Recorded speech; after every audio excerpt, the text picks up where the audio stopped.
Krūti. Un tad ir real estate. Un tad ir vēl visādas smart money, UTT.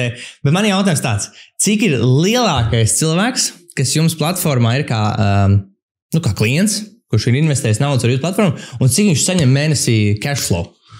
Lielākais būs, mums ir virkne ar investoriem, kas ir vairākus miljonus investē. Vairākus miljonus? Jā, okay. Vairākus miljonus viņi ir investējuši, un tā matemātika gaužām vienkārši. Es teiktu, ka vidēji tas investors pie mums pa visiem šiem gadiem, ja mēs jau varam pietiekami labi redzēt to statistiku, ir kādi, 8 līdz 12% gadā, ko viņi nopelna. Attiecīgi, ja viņiem tur ir investēti, pieņemsim 2 miljoni, 200,000 gadā vidēji ar 10%, attiecīgi mēnesī kāds 20,000 eiro viņi var regulārus ienākumus nopelnīt. Bet ir tā, ka viņi ņem ārā katru mēnesi? Ir tāda cilvēka, kas katru mēnesi vienkārši tā kā depozīts viņam, tā kā ienāk nauda? Dažādi, bet es teiktu, ka lielākā daļa ne. Kā saka, ir 8. pasaules brīnums ir salikta procenti, ka procenti pelna procentus. Un tad mums ir tādi tur klienti, teiksim, viens labs piemērs, mums ir klients, kurš sāka 16. 17. gadā investēja, kad mēs bijām pavisam maziņi. Okay. Tur bija tā kā super. Katrs klients bija tur, kur ieskaitīja naudu, mēs tur skrējām pa biroju, tur devām 5, tur tā kā viss griežās. Un likās, wow, un šodien ir tur 1000 reizes lielāks nekā tas bija tad.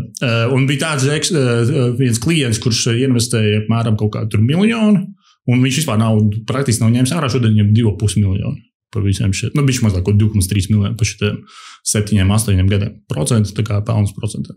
Bet skaties, tā kā tie ir tikai daži klienti, kuri tur investē liels summas, un tas ir tas, ko es arī mēģinu. Vienmēr teikt, ka tev jau nevajag tā kā lielu summu, lai sāktu investēt, un tā, manuprāt, ir daudziem tāda, teiksim, stereotips, ka tev vajag tur baigos 1000 vai 10,000 vai nedod 2 miljonus, lai sāktu investēt. Mums ir ļoti daudz investoru, kas sāk arī tur ar 100 eiro, 500 eiro, 1000 eiro. Tāda, protams, būs daudz vairāk nekā tāda, kas investē miljonus. Man liekas pievilcīga tā ideja, ka tu varētu ieguldīt naudu, un tā kā katru mēnesi ieguldīt, un tad kaut kādā punktā pēc, 50 gadiem, ka tu vari kaut kādu daļu no tā likmes, ko tu nopelni mēnesī, kaut kādu daļu varētu sev saņemt. Tas man liekas tā ideja interesanti.